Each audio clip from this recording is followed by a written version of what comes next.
Good morning, everybody. I wanted to come on here. Um, it's a little late. I usually post Saturday or Sunday, and it's Tuesday today. I've just been very busy. Um, a lot's been going on. Don't really have much of an update for my 9 week update. I did go see the midwife. The beginning of last week, and she's crazy, and I will not be going with midwife. Um, it started with, oh, you look like you have high blood pressure. Let's take deep breaths. And she, like 20 times, she had me like breathe in really slowly and then breathe out really slowly, like 20 times. And then she's like, okay, now I'll take your blood pressure. And it was like 116 over, I don't remember what it was, 67 or something. Like, so it was like super good. And she goes, oh, wow. She goes, I wasn't expecting that. I thought you had high blood pressure. And she's like, most people with that's obese has high blood pressure. And I'm like, well, I've lost 70. Well, now I haven't, but I told her, I said before I got pregnant, I lost 70 pounds, and my blood pressure, it has been amazing ever since. And I just can't believe, like, how do you, by looking at somebody, how do you know if they have high blood pressure? I mean, that was just crazy to me. And then she brings in this portable ultrasound thing, and so of course I've been like early, like still early. I think I was 9 weeks and one day when she did it, and she so most of the time when you have early ultrasounds, you're supposed to have like the internal ultrasound. Excuse me. And this one is just, on the outside.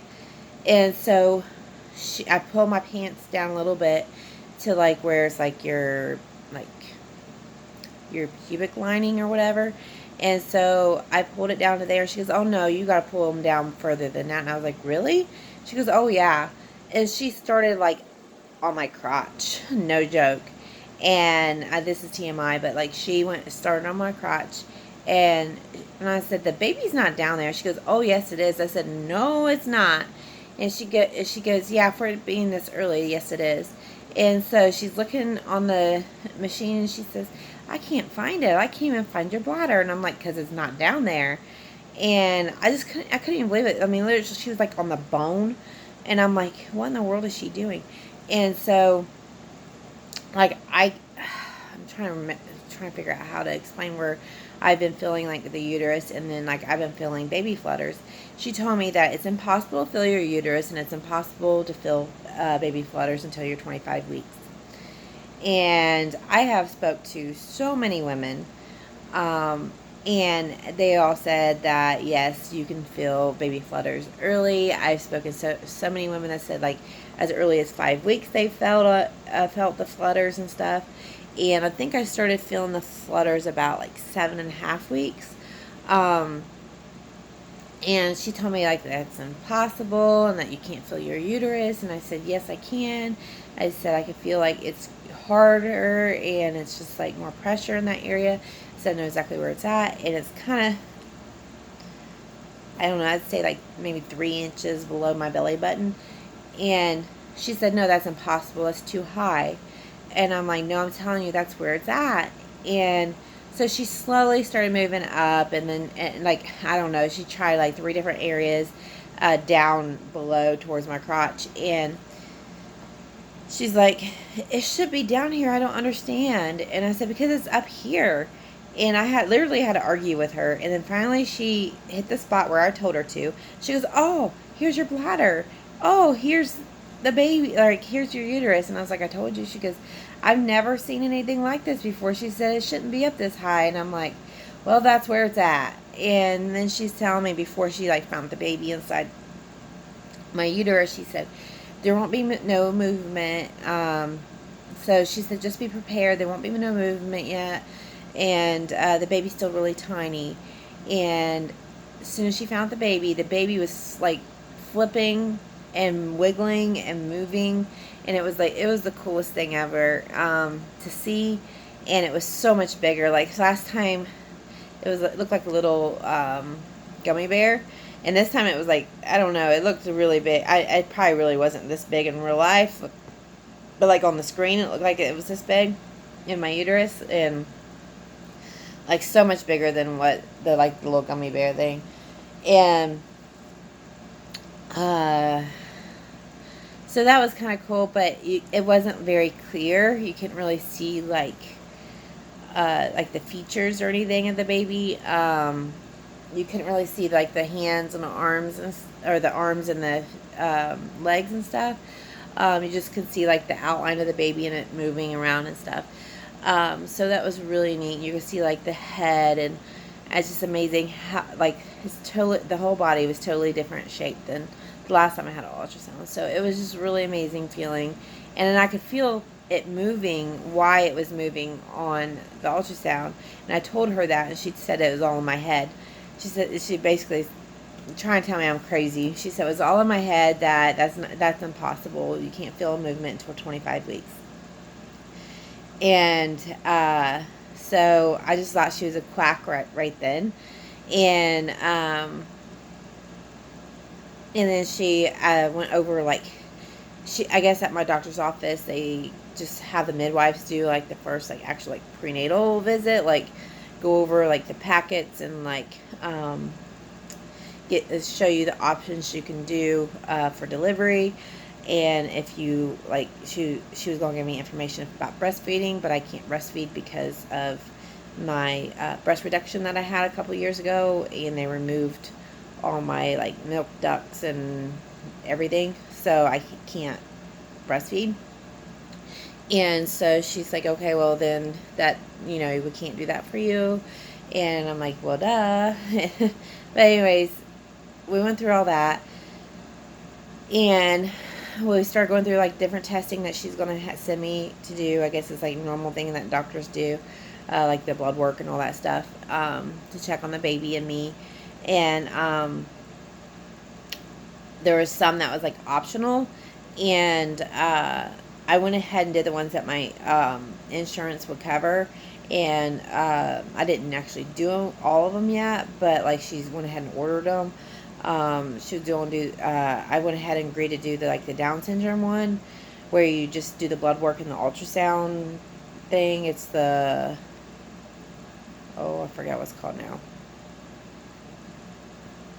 I don't know, but anyways, I want to be doing that the August 7th, I believe. And so I thought I was going to have another ultrasound on the 19th, because she told me that she wanted me to come back on my 12-week checkup. And I said I already have an appointment with my OBGYN on the 19th, which is, I think, towards the end of my 11th week. And she said, yeah, that'll be fine. She said, you'll get your 12-week ultrasound then, and to check on the baby and everything. She said, you'll get ultrasound every 4 weeks until you're 30 weeks pregnant, and then you'll get one every 2 weeks until, I can't remember, maybe I'm 36 weeks, I think, and then it's every week, just to check on the baby and the baby's position and growth and everything. And since I've had so many miscarriages and stuff, well, my doctor said, with the visit I had with him before I saw the midwife, he said that I am not high risk. And so she ordered the labs and whatever it is for the Down syndrome test, and I have to go to a different office for that, and that's not even connected to my OBGYN. And so that office called me yesterday and said that they wanted to schedule an appointment for a consultation appointment. And I said, I didn't think I was supposed to have a consultation appointment. I thought I was just going for tests. And they said no, that they had it in the computer that I've had 5 previous miscarriages, and that I'm considered high risk. And I was like, what? And so they put me down as a high risk patient, and for the high risk consultation appointment.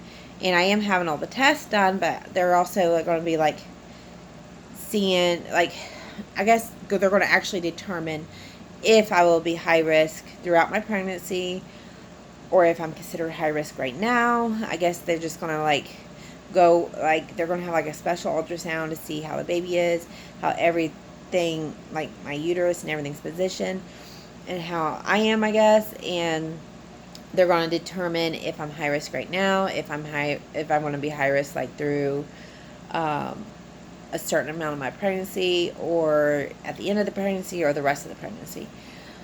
So I did call back my OBGYN's office and talk to the nurse, because I was like, the midwife said that I was high risk, and I don't understand, because she didn't tell me that, and my doctor said that I'm not high risk. And so they went in the computer and said, well, she didn't say that you were high risk. And then she looks at the order for this place that I'm going to and says, oh, she did put that you were high risk. And so I don't know. They said now that, then basically the nurse said, since I've had 5 previous miscarriages, that basically I have to go. So I'm going, and I'm not getting my 12th week ultrasound on the 19th, like the midwife told me I was going to. That was another question I had for the nurse, and she said, we don't do 12-week ultrasounds. And I was like, oh, well, the midwife told me that I was going to have a 12-week ultrasound and have ultrasound every 4 weeks until I'm 30 weeks, and then every 2 weeks. She goes, no. She said, I never heard of such a thing. And I'm like, okay. So that was different. So definitely, I do see my doctor on the 19th. So I'm going to definitely tell him I don't want no part of the midwife. I was literally, when I went in as an open mind, and I was thinking, okay, I might go ahead and do the midwife because the doctor's in there when they deliver. And I was thinking about doing that. And then after the experience I had, no way. I want my doctor to deliver the baby. And so I want to tell my doctor I want him to deliver. I don't want no part in the midwife. I don't want her to be around me. She screwed everything up. And I just, everything she did, it didn't make no sense. And so, yeah, that's where I'm at. But I do go on August 7th that'll be my next ultrasound, which will be the ultrasound for the Down syndrome, be testing, or do whatever they do, look at everything for the Down syndrome and the spina bifida and all that stuff to make sure, or to see if the baby has that or not. Some people's against having tests like that done. The only reason I decided for one, I have had so many miscarriages. We don't know exactly what was wrong with the babies or what was going on, what caused the miscarriages. And so I just want to have every test possible, because if, like, it doesn't really affect anything, because if the baby does have a problem, or like has if it's mentally disabled, or if it's has spina bifida, or any kind of disorders,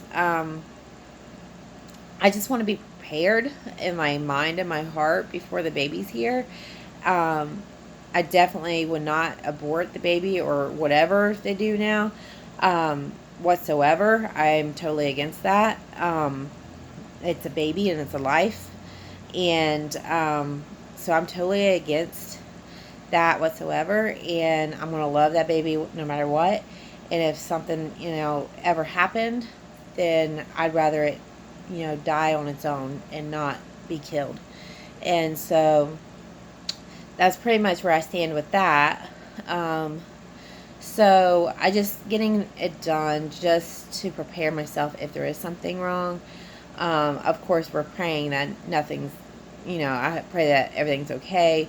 There isn't in both of our families, there's no Down syndrome or anything in our families, and I'm pretty sure there's no spina bifida as well.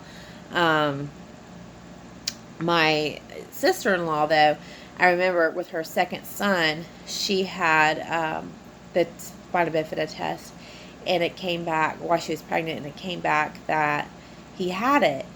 And I remember her being so depressed for, I don't know if it was days or weeks, I can't remember. And she would just cry, and she was so depressed. And then she had to go back for further testing, and it comes out he did not have it. I think she had to wait for the ultrasound. I think she had to do blood work, and the blood work said that he had it. And then she had to wait for the ultrasound, and then when she went back for the ultrasound, he was fine. So she kind of freaked out about that. So I'm getting the blood work and the ultrasound supposed to be in the same day. Hopefully that's how it works out, because so far everything they've told me, it's been totally the opposite. So we'll see how it goes. But so I'm definitely not going to freak out if for some reason I get my blood work back before I get the ultrasound. I'm not going to freak out until I know for sure. But if something is not normal, then we're just going to pray about it, and we'll just learn to live with it. And that's why I want to know, just to prepare ourselves. And I think it's better to know ahead when something goes wrong or something's going to happen than to know all at once, because you might make more mistakes or whatever, might not know a whole lot about it. So it'd be nice to prepare myself and read about it if something, and just different things, so to learn, be more educated about the situation. So hopefully everything's good and the baby's healthy. We're getting very excited. I'm getting very excited. More and more people can tell that I'm pregnant. We did go look at a different home last night. We put an application in for it. There's many people looking at it. It's really nice. So much better than this little tiny apartment that we're living in. So I don't know if we'll even stand a chance of getting it, because there's such a line for this place, and it'd be really nice. So we're dealing with that, and we've been having car problems. So just everything at once has been happening. But when we went to go look at that other home, the homeowner, she's like, "Oh, you're pregnant." And it's like she knew right away I was pregnant. So that was pretty, I don't know, it was kind of exciting that just a stranger that has never seen me before recognized that I was pregnant, and which I should. And I told my husband last night, I said, I feel so pregnant. It feels so big. And I said, I shouldn't be this big for as early as I am, which I'm 9 weeks. Hold on. Did I mess up? Oh, yeah. When I did the midwife, I was 8 weeks in one day. Today I am 9 weeks in 2 days.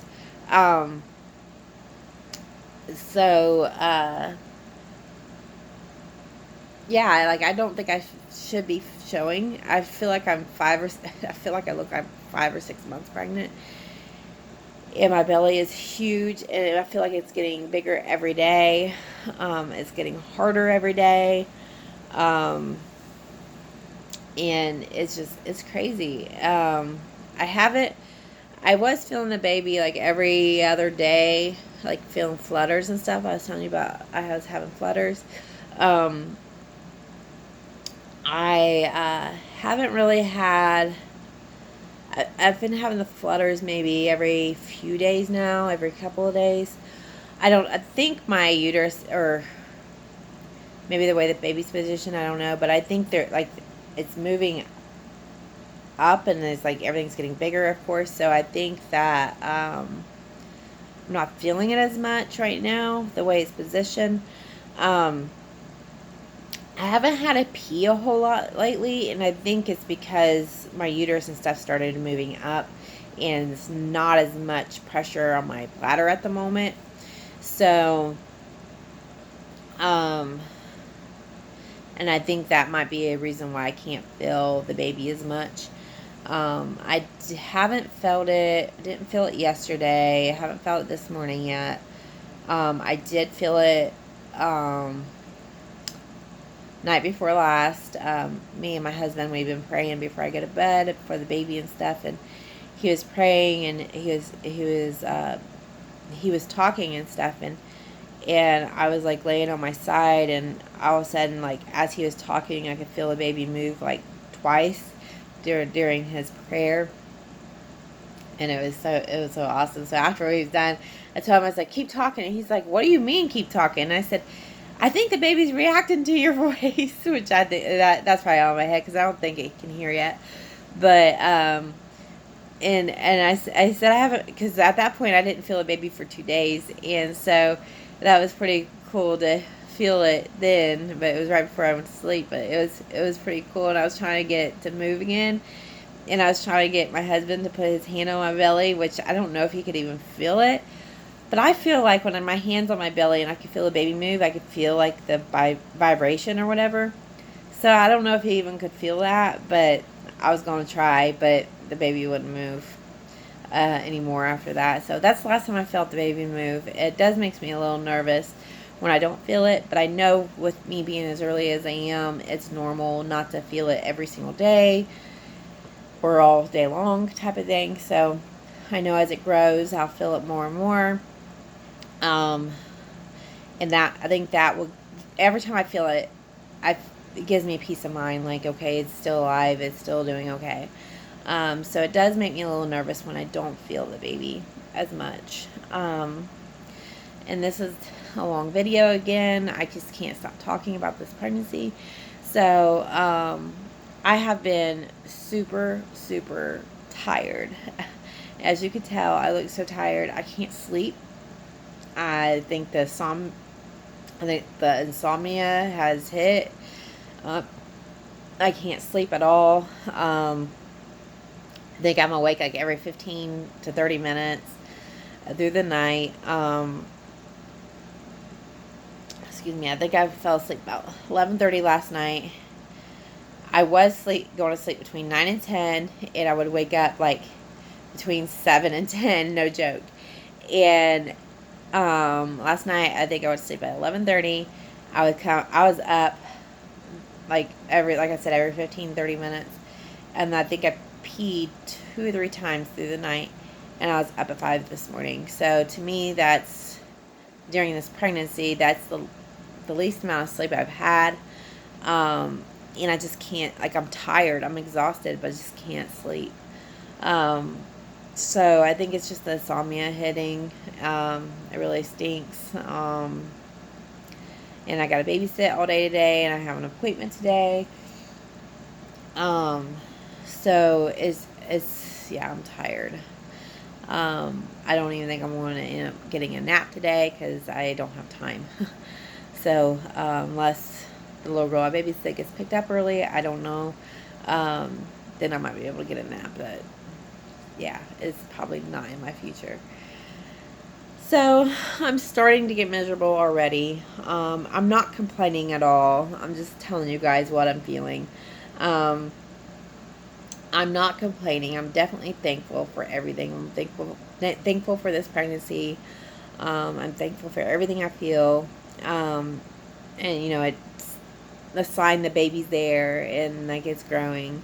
And so I'm definitely thankful for it. It just, some of the symptoms of pregnancy isn't as wonderful and beautiful as a lot of people says. So some of it is miserable, but we know there's a bigger and brighter, you know, picture at the end. So it's like all worth it. Like I said, I told my husband, I said, when I feel that baby move, or I see the baby on the ultrasound, it makes everything worth it. So I'm definitely not complaining. For those of you that might think I am, yeah, I'm complaining because, like, yeah, it stinks to have to go through some stuff, but that's part of pregnancy, and it's, like I said, it's worth it in the end. And I'm thankful for going through this, but I'm trying to explain to you guys what I feel, for those of you that might not know what pregnancy is all about, or never experienced it, or, like, every pregnancy is different, every woman's different. So I'm just explaining what I'm going through. So, all right. Well, I guess I'll see you guys next time for my 10-week update. I don't know if I'll be late for that or not because I just got a lot going on, and we'll just see. Hopefully, I will do it around 10, 12, or around Saturday or Sunday. But we'll see. All right. See you guys. Bye.